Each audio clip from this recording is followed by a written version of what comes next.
organization. It's a movement. We're talking about unity. We're talking about unity.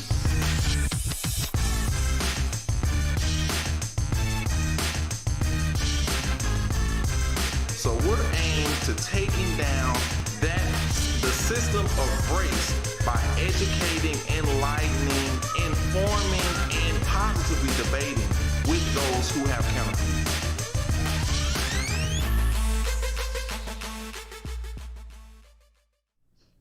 Hey, welcome to Talk About Unity here at Edge Radio. I'm Carlen Charleston. I'm your host today, and I'm sitting kind of lonely because I'm missing my co-host, Richard Jennings. He got called he has jury duty. And so kind of when government calls, and government's been calling a lot in the last week, and we're going to talk about that a little later in the show, but when government calls, you got to be there. So I'm here lonely today, but it doesn't matter because I'm excited about the show today, and I've got an outstanding guest, the one and only Miss Kym Crooms. I say coming straight out of Georgia, not out of Compton, straight out of Georgia. And so it's going to be an interesting show. And so we're going to get to that. But with the events of last week, we really do have a lot to cover. And so there's no better guest that I'd like to have than Kym, because we talk about these kinds of things. She's in a position right now where she's very privy to a lot of the things that have been happening in the political environment. And so we'll have a great show as we talk about that. But I want to kind of think about and take some time this morning to give you Carlen's commentary. You get used to hearing me talk about some of these things, but I have some messages to America that I really think are important for us to lay out, because when you look at some of the things that happened last week and the way that people responded to them, then we've got to understand, and I guess this is why I would be the person called to do this unity thing, because that's my first thought is, how can we bring unity out of chaos? And that hasn't happened so well in our country in the past, and I don't think it's happening well now. So in Carlen's commentary today, I'm going to give 3 messages to America that I think are going to be very important for us to understand as we go forward. Key word there, forward. Okay, if we want to stay where we are, it's not much that needs to be done. We can do this. We've been doing this for many years, centuries even, and we can stay there. But if we want to go forward, then these are the messages you need to hear. Okay, and the first message I have to America is that, number one, hate is easy. Hate is easy. This division and this divisiveness that's happening in our country, and the way that you so quickly can cancel people, hate people for their viewpoints and those things, that's very easy to do. And it doesn't take much for us to do that. It has gone on so long that in our country's existence that it will take an intentional effort to quell that, to stop the hate and division that's happening now in our country. And if we decide rather to live in the default position, then we will continue to hate. We hate, they hate, and we all hate. And that's easy. That's message number one. Hate is easy. And so if you want easy, just stay where you are. Message 2 is love is hard. Love is hard. Why is love so hard? Because it's sacrificial. It takes work from you. It means I have to give up my rights sometimes. I have to give up this thing that I want to do, that I prefer to do. I have to give that up for others. See, because you're not thinking about others if you're choosing the default position of hate, because that's easy. But the hard thing is to think about others and to sacrifice oneself, one's rights, one's opportunities for the good of the greater part of us. And that's the other thing I want to bring about. In our third point, our message 3, love and hate both represent opportunities for unity. They represent opportunities. Yeah, we think of sometimes only the good things that happen to us in life, or the things that bring about unity, or that bring about love and this caring because people did good things. But think about sometimes it comes out of hate. I want to go reflect back on 9/11. George W. Bush was the president. Very bad thing. Hate at its best. You know, we thought we seen hate. That was hate. Thousands of people killed because people hated so much. And out of that, President Bush stood there at that collapsed World Trade Center, and he stood there, and these were his words. He said, "The people who did this will hear from us soon." That simple us word, if you remember 2001, that happened in the first year of his presidency. I say that when he made that statement of us, he was reelected. That's what got him his reelection, and he served, of course, for 2 terms, 8 years, because he said us. When what happened on this past Wednesday happened to our nation's capital, We should have seen that as an attack on us. That was us. Us standing for the United States of America. Us is who we are. And if we had taken the opportunity, and we still can take the opportunity to say that's us, those people, the perpetrators of that act, made an attack on us, then we have taken advantage of the opportunity for unity. We've now got vision, purpose out of hate, out of divisiveness, out of destruction. We bring unity. And so that's what we're looking forward to doing here on Talk About Unity. And that's Carlen's commentary for America.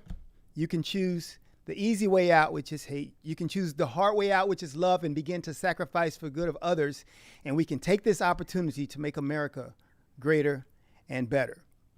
And so that's Carlen's commentary. And hey, we're going to take a break here. And after I come back, I want to leave maximum time because Kym and I are definitely going to need it because we got lots to talk about this morning. And so I'm really excited about it. And so join us here in a couple of minutes back here on Talk About Unity with Kym Crooms. Here we go.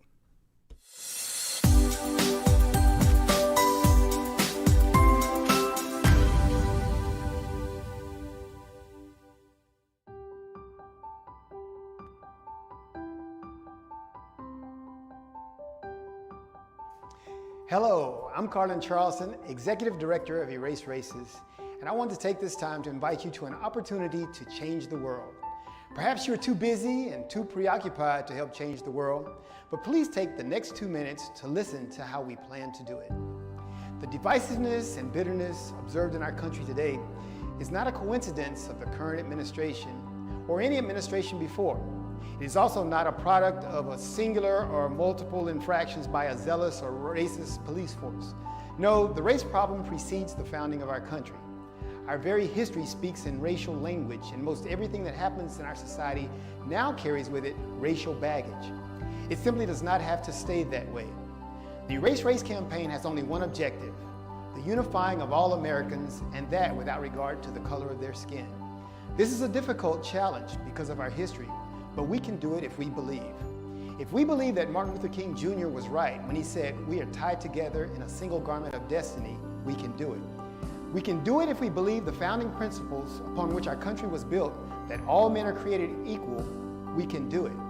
And if we believe that God did in fact make all nations of men from one man, and that we are all therefore part of one family, one race, then we can do it. Yes, the task is monumental, but the reward is worth the challenge. If you would like to join us as we change America and inevitably change the world, go to eraseraces.com, sign up today, and welcome to Erase Races, because there is only one race, and you're in it.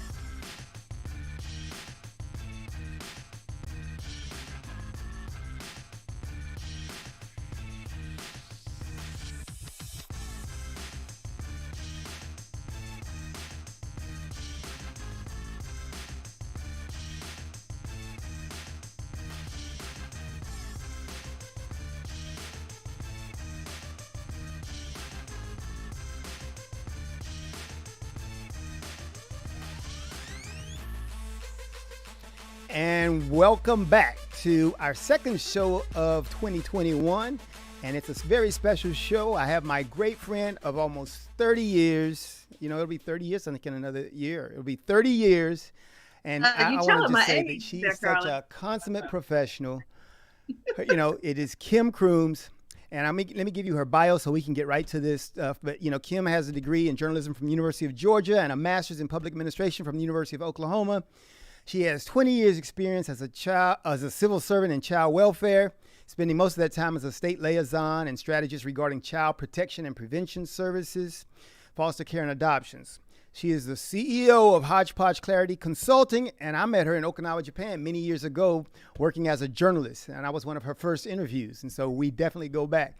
She loves writing, pointing out mostly the hypocritical shenanigans that are happening in Washington, D.C., and helping realign Carlen's, my particular political beliefs. That's what she's been trying to do for many years to match hers. So that's a continual work in progress, and some of that might happen even today.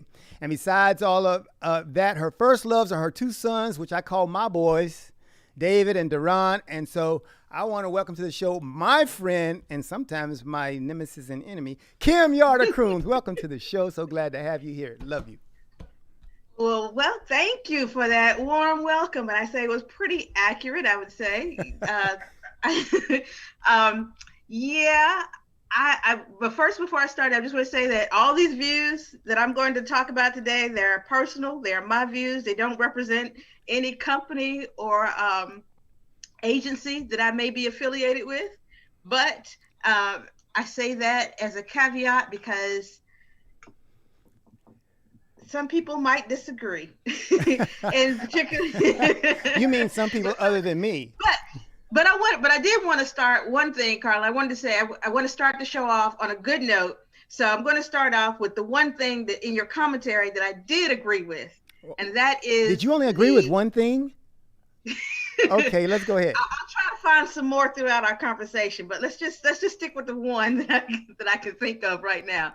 So one thing that you did say, though, in your commentary was that the attack on the Capitol was, in fact, an attack on all of us, and we should all see it that way. And also as an attack on our democracy. But okay, I'm ready. I'm fired up and ready. I got my coffee, and I'm ready.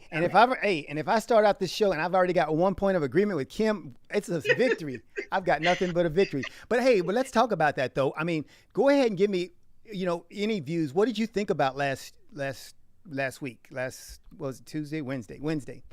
Yeah, what did you think about that? I mean, just give me your overarching view because we're going to cover some of the details about that later on in the show. But what did you think about that? Yeah, that's a load. That's a loaded question in a way because there's so much to think about with regard to what happened. There's just so many elements and dynamics there. Mm-hmm. For one, we can look at the paradigm between, and I know this has been brought up a lot, even including you've already brought it up too once, Carlen, before, is a lot of people have made a lot about what if those people who were storming the Capitol were of a different color? What if it were, or not even just of a different color, but just what if they were those who were in favor of the Black Lives Matter movement? Would there have been a different reaction from the Capitol point of view? And I say yes to that I do think that it would be there would have been a different approach, but I think that alone does not get to the core of the problems because we have other issues at hand here. First of all, the things that motivated those people who wanted to storm the Capitol and those people who felt that they had the right or felt that they were in the right to do so. And those people who felt like doing so was a patriotic act. And then people who don't have for me, in my opinion, a true understanding of the fragility of our democracy today, and also and why that is so significant for not just today, but significant for our children and our grandchildren. Mm-hmm. But also the other issue in there was you had people who were inside that Capitol who were wearing things that were reminiscent of Auschwitz and concentration camps and the Holocaust. And they were highlighting that and featuring that with pride. And there's some great concern. And I think there's some people who have been Trump supporters who would tell you, I'm not a racist. I support Trump because X, Y, Z, whatever the reason might be, maybe it's economic reasons, mm-hmm. or maybe they capitalists, whatever. Mm-hmm. But they'll go, I'm a Trumper, but I'm not a racist. And so that begs a question as to if you support Donald Trump, are you in fact a racist? And that brings up that question. But also, and for me, I think it's pretty simple. If you're walking down the street and the person next to you, you're in a march, and the person to the right of you is got the flag upside down, and the person to the left of you has got on some Auschwitz camp T-shirt or something that espouses, support for the Holocaust, and then the person in front of you has got a cross, a burned cross, and is carrying in front of you. Even if you believe, even if the three of you are anti-abortion, Mm-hmm. even if the three of you are anti-abortion, are you still hanging with the right crowd? Are you going to still agree to be a part of that group? Do you still feel like you're on the right side of history if you're Well, marching down the street? right, and with and, those and three? and all those points that you're making, I think, are very valid. And so I want you to reflect and compare those to, of course, the protests, of course, of this past summer as well. Because if you look at some of those situations, and you had some of the same defense arguments made by Black Lives Matter when they said that was not us; those were infiltrators. And so, could they perhaps have had the same issues, with people blending in with them, trying to make them look bad? I mean, and so does that work for both of these arguments? Does that work for either one of those? Because surely, when you understand that, I mean, when you look at some of the people that were there, logically, we know that everybody didn't go I know inside the what you're Capitol. asking. Everybody didn't go in and have the same means, and so we would logically assume that not all the people are the same that are in there. And your point is good that though, however, you see these other people, how do you separate yourself, or do you separate yourself from them? And so, can you draw a distinction between what happened this past summer, and even into the extent Well, of Carlin, let me get to this one point before I let you go, because the one you make about, and I heard that a lot, if they had been different, if they had been black, if they had been this or that. But we actually have circumstances like we did in Seattle when they created the Capitol Hill Autonomous Zone. They called the Chaz there, that was taken over by Black Lives Matter. And remember, President Trump had a problem with the fact that the mayor wasn't doing anything and allowing them to go for, which it eventually ended up being about a month. But initially, in the first few days and weeks, he was saying, "Why are you not doing anything? I'm going to send in National Guard troops." And so that was a situation where they not only if they had been black, but they were black, and nothing happened at the time. So, all right, go ahead. Your spin.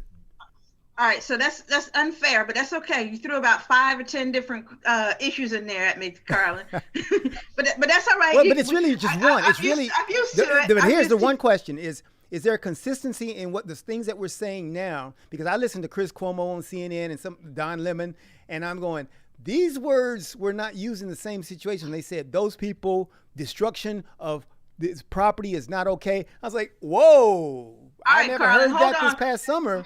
All right, go Back ahead. up. All right, yeah, my turn. Your turn.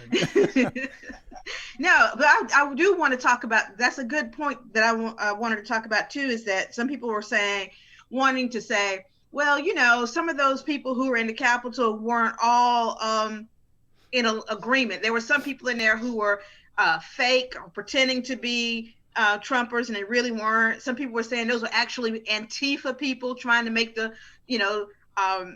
making the Proud Boys or the Proud people look bad, that they really wasn't them. It was some other people, wanted to, blame others. Let's talk about that for a minute. First of all, I want to say is that a lot of the people that they have captured and have arrested and have been charged in this incident have shown them to be people who have had white supremacy language and have incited violence on their own Facebook pages. I have not yet, maybe there is some, but I have not yet seen any of the people who have been charged thus far, who have been proven to be something other than, or been a part of Antifa or part of the Black Lives Matter movement, or some people who are imposters, if you will. Sure, now, could there have been some imposters there? Sure, but that was not the mass majority. Clearly not the majority of people who were there were not there as imposters. This was truly an act of hate and also a privilege. But I know people will say, well, wait a minute.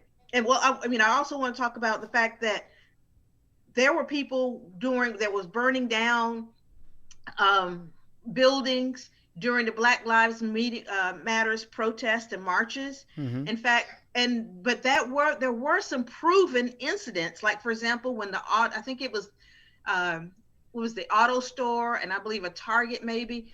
I may be incorrect on the name of those two buildings, but there was proven that there were people who had actually burned down those buildings and blamed it on the Black Lives Matter protesters, when in actuality it was not a Black Lives Matter protester who had done it. So they had been falsely accused, and that had been proven. But to me, this finger pointing thing is not productive. You It's got a not point of constructive. agreement. One point of agreement right there. I agree. I'm with you.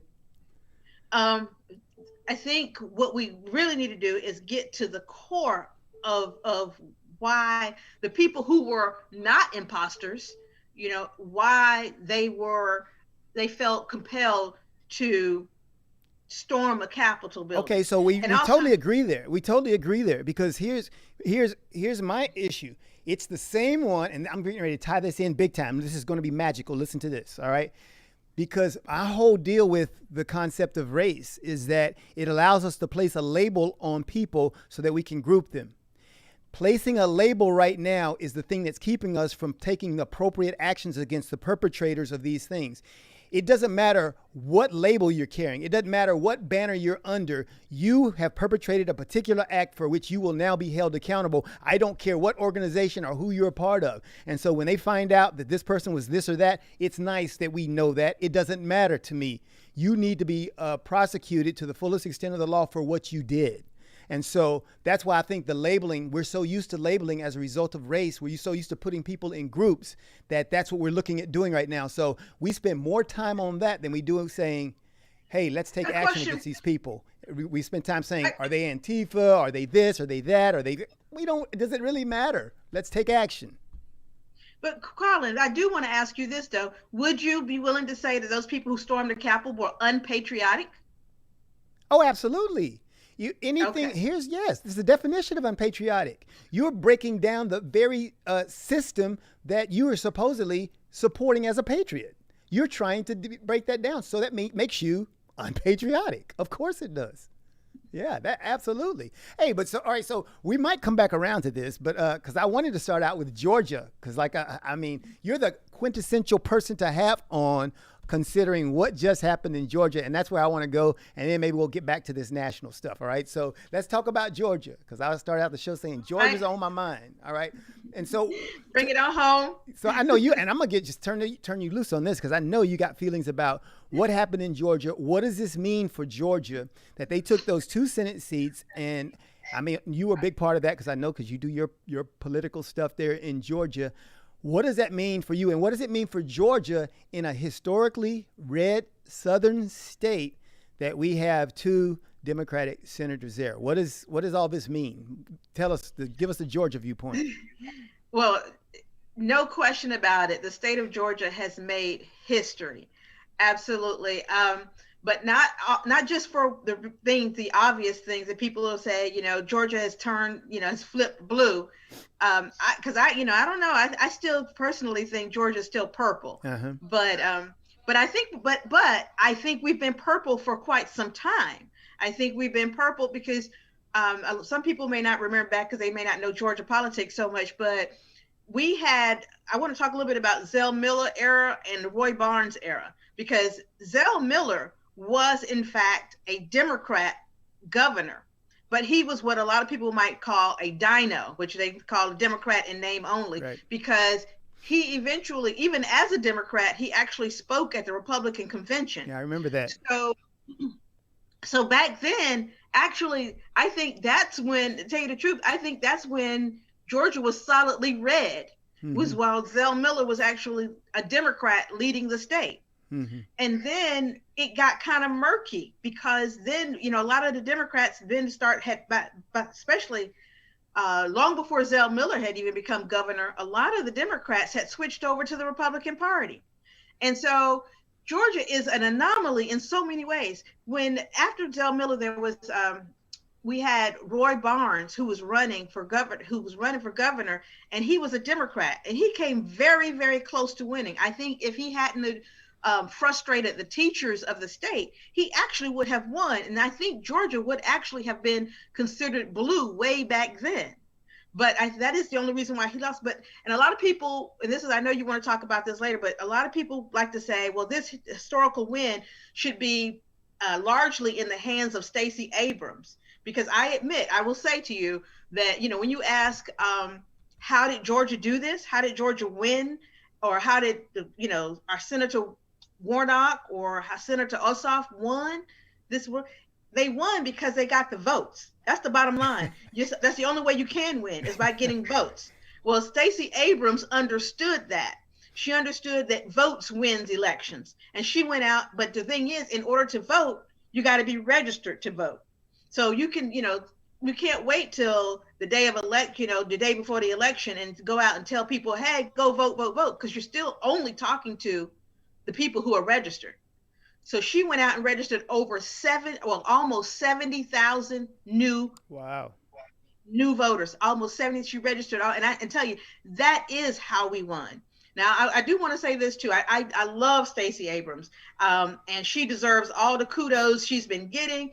But I can tell you, there have been some boots on the ground years before Stacey Abrams came on the scene. And I would love to name a long list of those people that I know, but I won't. But I will say Stacey Abrams deserves all her kudos, but there have been some people on the sidewalks. This is back when we had clipboards and ink pens and knocking on people's doors before face masks and actually talking to people face to face, trying to get them to register to vote. But there's a lot more I want to say about Georgia, but I was going to let you get something in if you wanted to. Well, I will ask you about Georgia because I had those general questions about how is Georgia doing economically during this COVID period? How is it doing? Because it seemed during the election, as all eyes in the country were focused on Georgia, that Georgia, it looked. I'm just going to say it's. Maybe that's what made it look so prosperous or whatever. But it looked like you're not. Everybody's under COVID. But how is Georgia doing? And what is Georgia like? What is the environment? That's the problem with a lot of these politicians, is that they don't understand how to measure prosperity. Because if you look at it in one way, for example, Georgia actually has an 8% surplus in its budget than it did from last year. So, if you just look at it from that paradigm, Georgia is prosperous, right? No, there are so many people. You got to look at unemployment. And then that's another thing. Some people just look at the jobs numbers. They just want to say, let's just look at unemployment. Yeah, but over 160 or I may have my numbers wrong, but about 140,000 jobs were lost recently in this last election cycle, and 100% of those were women. So you can't just look at, you've got to be very clear at how you looking at or how you define prosperity. And because you got to say prosperity for who? And that's the other thing. That's the problem. A lot of people don't understand is that it's not so much that people are anti-capitalism, as so much as they are for balance. You can't just be for capitalism for yourself. We live in a community. We all depend upon one another. We are all in this together. And I think that is what gets lost on so many people when they begin to think about politics and who they're going to vote for.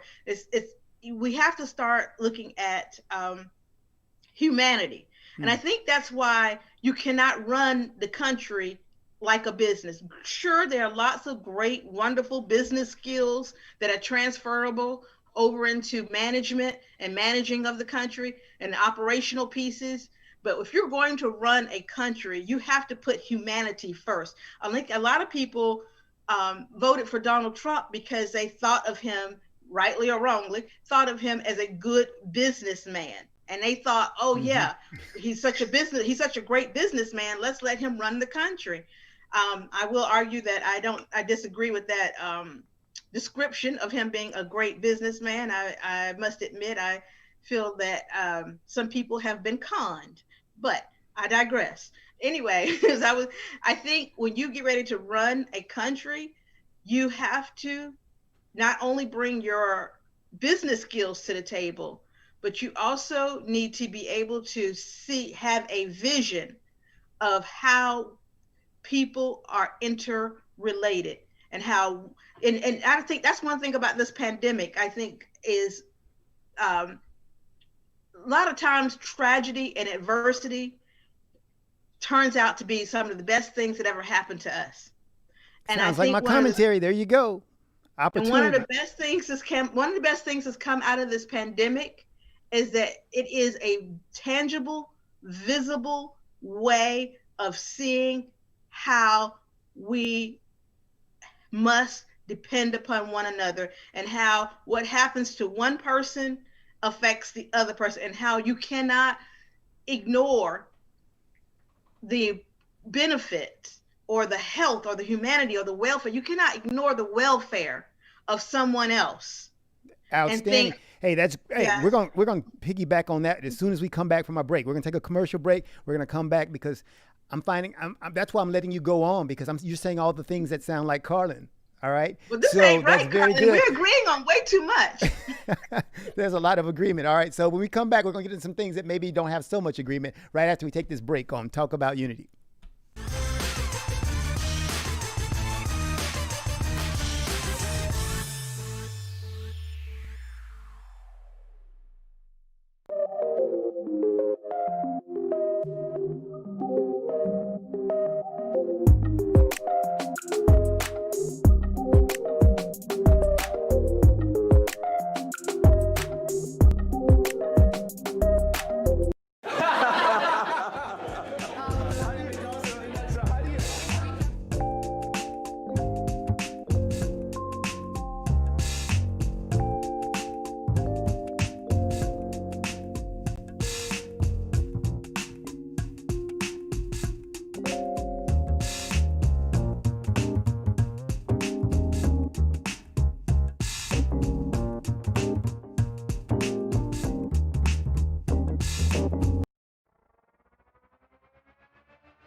And welcome back to Talk About Unity. And today, Unity is happening. It's breaking out. Normally, Unity is not happening as much, especially when I got other guests on the show.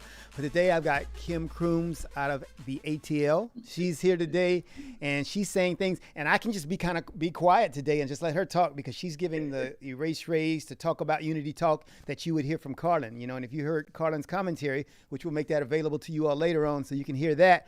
But we might just take snippets of Kym and interpose those, because she's saying basically the same thing. So Kym's, and now Kym is supposed to be, because Kym is a longtime friend and we sit on different sides of, and she's trying to get me straight politically, and she's been trying to do that for years. And so, Good try. and I've been trying to hire her so shocked. she could do that, but she's too busy working there in Georgia. And so she was just sharing with us, and I want to kind of segue, and she's going to continue to share those things. I'm sure we'll get back to what she was saying, but I want to ask her some deeper questions. I really do want to get to the heart of what I think is happening in our country. I'm going to just speak for about 30 seconds, tell you my view on this, and then let Kym go away with her view on what's happening here. Because Nancy Pelosi, of course, the Speaker of the House, I say the newly re-elected Speaker of the House, that they're going with her again, so they believe in her leadership. And she gave Donald Trump these options. She said, you resign, we impeach you, or we get Vice President Pence to invoke the 25th Amendment. All right, and so it looks like none of those other things are going to happen, the resignation and the 25th Amendment. So she's moving forward with the articles of impeachment. Now, Kym was doing a beautiful job talking about how unity actually happens. And that was part of my commentary we talked about in the beginning. But Kym, I want to ask you, so what do you think is the road ahead for, what is the optimal road ahead for us? What is the one that provides the best solutions for our country for where we are right now? Well, to me, it's really a simple response, because your actions and your behavior require accountability and consequences. And I could go on and on about the whole political piece, that like some people are saying, well, we might want to wait to impeach him because, after, let the impeachment part come after the Senate changes, after the inauguration and the administration switches over, because he's more likely to actually get impeached if we wait. And some people are saying, wait a minute, let's not invoke the 25th, because now that means we have Pence, and Pence will probably pardon Trump, and this, there's so many, and then also some people are saying, that's the last thing I want is Pence to have, that much power.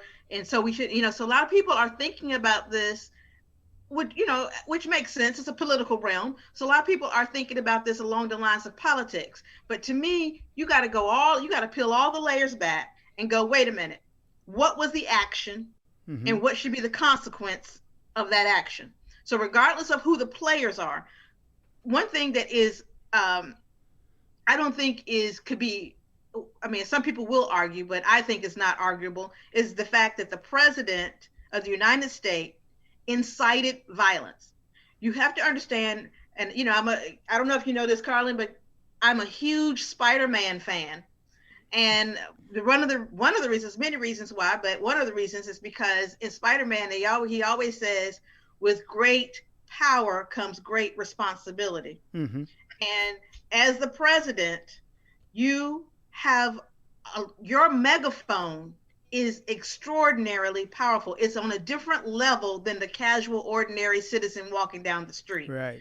What you say has power, and you have a great responsibility with regard to how you use that power. So no question in my mind that what the president of the United States did, not just on that day when he said, follow me to the Capitol, but also all the many things that he said at his rallies where he knew what was going to be the response of his verbiage.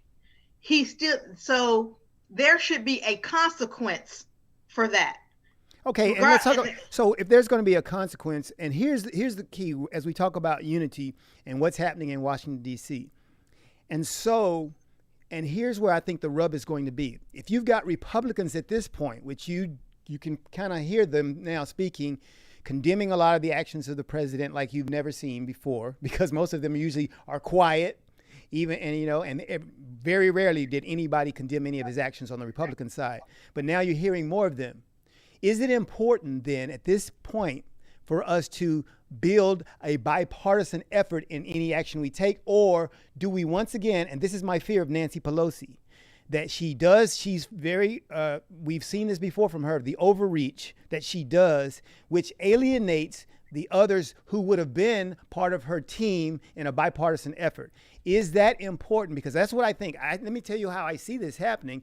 I see this happening as Nancy Pelosi doing the overreach and saying, we're going to prove that he incited an insurrection against the government, and Republicans saying, well, that's going to be, we're going to argue about that. I mean, we just went through this with the previous impeachment.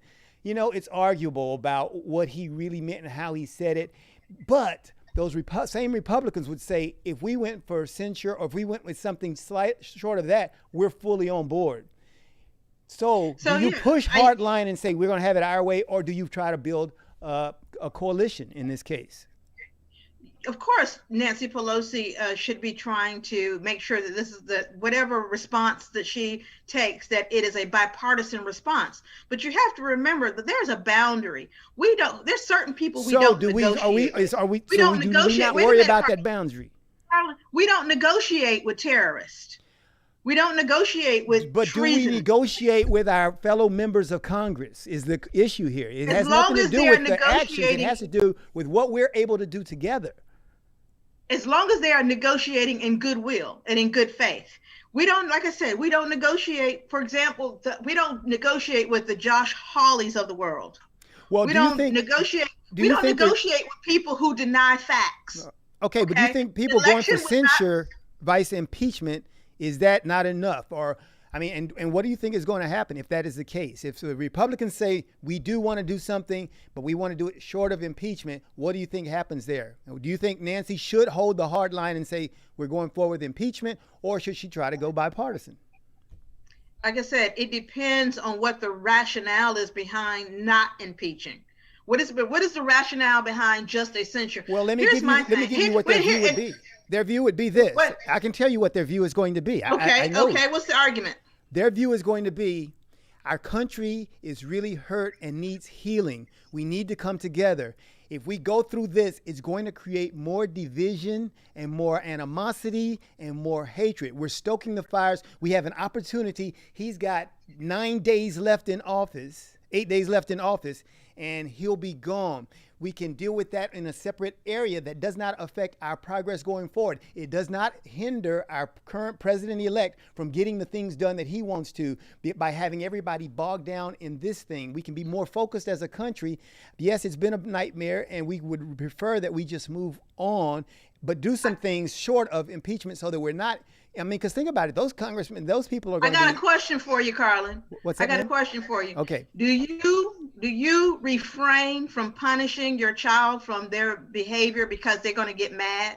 Because it's just going to make them madder. It has you nothing to refrain do from with the how mad punishment? it makes him. It has to do with, am I mitigating that my punishment based on other factors? And so there are times when, because I did not want to provoke my child to any more anger, then I didn't do the thing that maybe would have been more harsh and more painful, might have gotten the point across to them, but I stand the risk of raising the ire of my child in such a manner that they are, that they're not as cooperative. And because I remember, at the end of the day, But your ultimate, we've got an but objective Carlen, here. Carlen, your ultimate goal was to make sure that you got your point across, right? And that the behavior was changed. That's you considered, you maybe have tempered the level with which you punish the child. But the ultimate goal, like you said, is to make sure there's accountability and that you change the behavior, correct? Well, here's my thing about the impeachment. Donald Trump, we saw what happened when he was impeached the first time. Mm-hmm. It did not change his behavior. It was not effective. So if you think that anything short of impeachment is going to actually be effective, I think you're delusional. Right, and yeah, and I don't think, because reality is this, and anybody who knows me deeply and knows how I felt about Donald Trump from the beginning, I didn't think there was anything that was going to change his behavior. And I don't think anything that you do now is going to change his behavior. And in fact, I don't think that's what we should be trying to do. I think we should be making an example of what accountability means. And so that's why it should be a bipartisan effort where everybody comes together and say, when you do things of this sort, there has to be a level of accountability. And so it's got to be something of that sort. But I do see the politics of Washington. I understand the politics of Washington. And if Nancy Pelosi does her overreach, then we create more division. And I just don't think that's good for our country, because in the scenario that you gave where, you're disciplining your child, there's that objective of correction. But in this case, I think we have a greater objective of the unity of our country, which is much more important right now than Donald Trump. Well, I agree with you on one front that it's probably not likely to change his behavior, but it is likely to change the behavior of others who come behind him.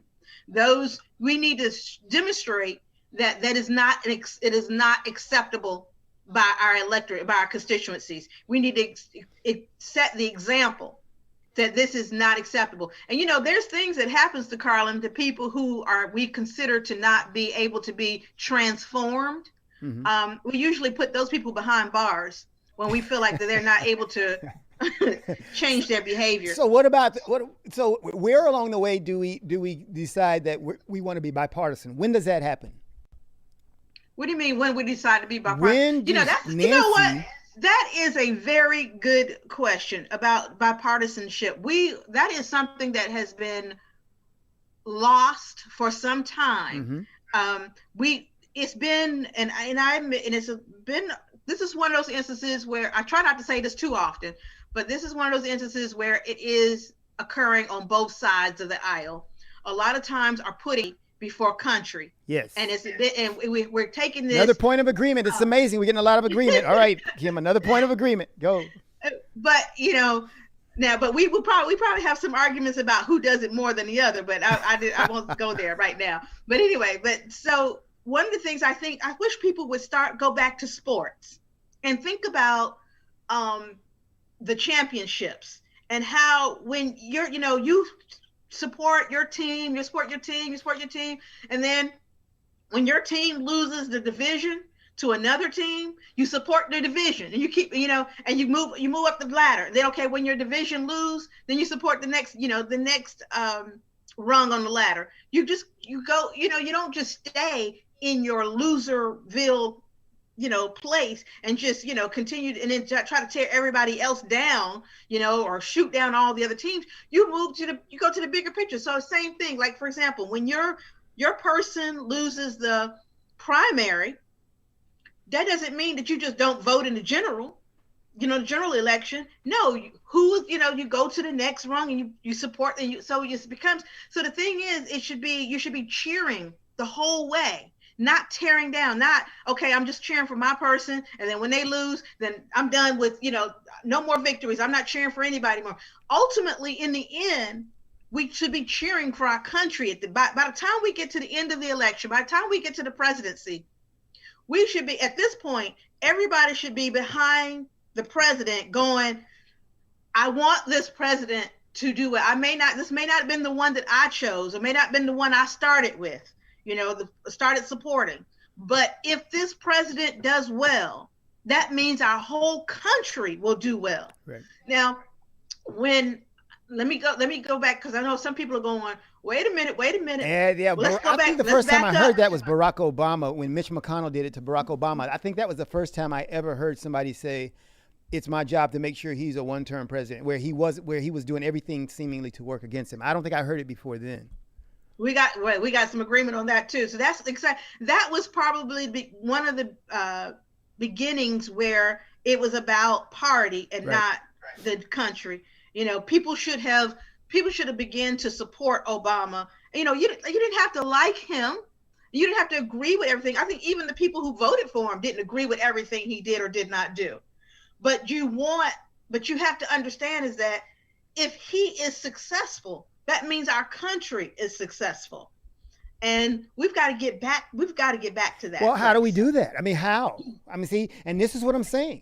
You got Nancy Pelosi. I'm saying these are some of the things, I talked about in my commentary, the love thing. You've got to sacrifice. Somebody's got to give up something. And if we want to stay entrenched in our positions on the hard right, hard left, and nobody's willing to give up anything, then we stay at war. And that's where I think we are. So how do we do that? How do we do that practically? I would say it would be Nancy Pelosi saying, let's find a point of agreement with the other side of the aisle, and this is the way we will prosecute the president of the United States on something that we all have come to consensus on and we agree upon. Why don't they go and sit in some room, and do that and come to an agreement and say, let's go forward, united, because and that would be beautiful for the country. This is really hard though, Carlen. Like you said, this is really, it's hard on so many levels. First of all, like you said, I agree. You got to lead with your heart. That's the first thing. Mm-hmm. And leading with your heart sometimes means you have to be the first one to extend your hand before the other person. And I know a lot of people, that's really hard, because a lot of people are going to be like, but wait a minute, I've extended my hand so many times that, and come back with a nub. Now, I ain't got no more arm left to extend because it's been cut off so many times. So I get that frustration, but also it's just so many other things. Just so many other elements. Like, for example, let's just talk about people living in their bubble and the messaging that they're getting, social media. And, people are going to have to be willing to communicate with people, not just to be heard, but to understand, and not to just to be heard and to be understood. but to also understand.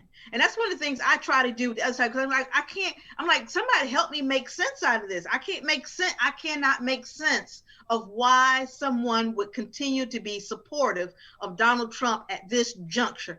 I mean, I could understand it at the beginning of the game, before he showed his hand, before he demonstrated some things. I could get it then.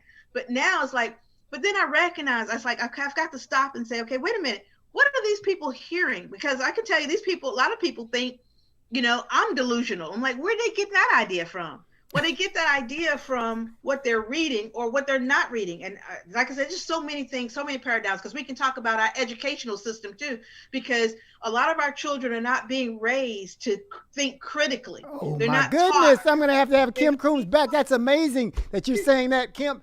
I did a Facebook post just recently. I talked about that critical thinking, but go ahead. I hate to interrupt you because you're flowing so good. You sounding like Carlen. I want to go back to the Georgia campaign, because a lot of people are saying, because you have to understand. Okay, we got about 4 minutes left in our show, so we're running out of time. So, but go ahead, because I want to hear all this, and I'll shelve my questions so I can have you back on another show, and we'll talk about more. But go ahead, talk about that. Okay, so in Georgia, as a lot of people know, there's the metro. A lot of people say the metropolitan area is very liberal, but the rural areas is very, very conservative.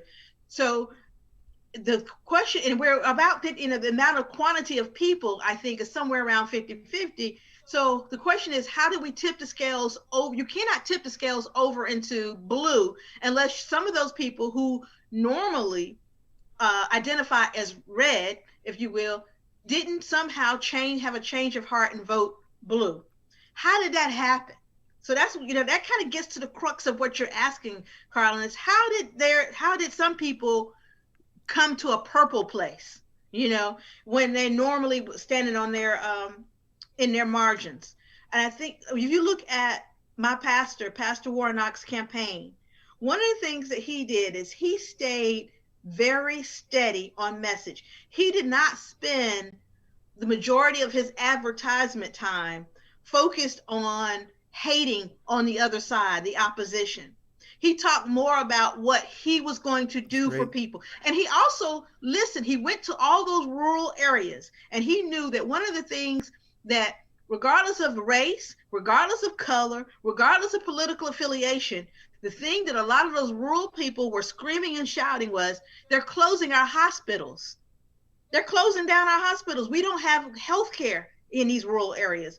He honed in on that common concern of people, and he talked about what he was going to do to help people meet their needs, and he made sure that they understood he was going to be meeting their needs, not because they were Republican, not because they were Democrat, not because they were Black, not because they were white. He was going to meet their needs because they were a citizen of the state of Georgia. When he goes to Washington, D.C., he's going to be focused on the needs of the people in the state of Georgia. And his opposition ran ad after ad after ad that tried to denigrate his character and try to denigrate, they continually talked about him and trying to break down his character and tried to talk about, what they hated about him, and tried to incite fear mongering. He tried to make people fearful of him, constantly driving fear. They drove fear, not love, not commonality, not, a place of where this is something that we can all work on together, shared interest. They steered away from shared interest. They just fear mongered. And I can tell you, that's not going to be the whole picture. That's not going to be the whole entire prescription, but that is something that we can look to as a place to start. That is just beautiful. That is just beautiful. I know y'all probably thought that was Carlen's commentary going right there, but that was actually Kym Crooms coming out of the ATL. And it's just been we could go on for another hour, but our time is up, and I'm going to have Kym come back so she can finish that diatribe that sounded like Carlen's commentary, And what we thought was going to be a divisive show, we thought we were going to be divided. We're just like totally united because, I'm feeling all that. I mean, you said so many things, and we'll talk to you. We'll have to have talk about unity overtime, so I can talk to you and talk about so many of the good things that you said, because you gave all the answers, and I think the answers that are appropriate, not just for Senator Warnock, but I mean, that is the way that we've got to behave. I heard his speech afterwards, and I went, that was beautiful. I mean, the stuff that he said, and I said, if only he doesn't change, go to Washington, don't change. If he keeps that viewpoint, that's what we need. And like you said, he was willing to reach out to people who didn't look like him, who were not familiar with him, and that was beautiful. So I'm sorry that that's all the time we have. So we're out of here. Loved having you on today, Kym. I want to thank you from the bottom of my heart. Thanks I for love having you. me, Carlen. Hey, Carlen, I got one more thing. Okay, go ahead. I just want to do, tomorrow is J13. Shout out to my Saras. Wow. So you got anything to say about your pink and green sister there coming into the White House? Hey, I support her wholeheartedly. I am so grateful to have a Divine Nine sister in coming into the White House.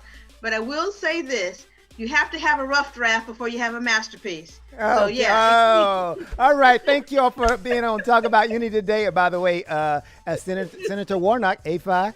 Too cool. All right. Yes, hey, thank you, Kym. Love you. And we thank you all for joining us today on Talk About Unity. Okay.